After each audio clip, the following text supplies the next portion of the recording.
Hey guys, what's up? In this video, I'll show you how you can upload high quality photos and videos on your Facebook account. It's a simple setting that you have to toggle, and after that your photo and video quality will definitely improve. So yeah, this is the setting that you want to toggle. First up, you want to go to Facebook on your mobile application. Make sure it is the most updated version of Facebook that you have. This is a newer feature, which means this option will not be available if your Facebook app is not of the current version. Now that you've made sure of that, tap on the bottom right corner to go into the menu. Once you're in here, click on settings and privacy, then again click on settings, and under here you can see all these various options, and under preferences you will see an option where it says media right under language and region. Once you tap on that, you can see all these various options. Now by default data saver will be on, but you want to make sure that this is not the case for you. Make sure you tap on optimized and keep it in that setting.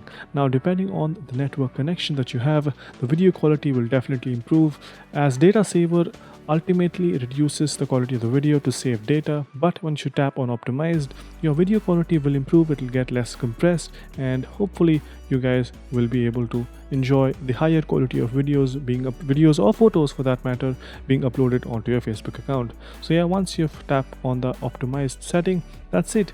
Now any content that you upload onto your Facebook account will be of higher quality than previous. So yeah, I hope you guys like this video. If you did, make sure you subscribe to the channel, like the video, and also comment down below on what next videos we should make. So that's pretty much it for this one. Thank you for watching. Bye bye.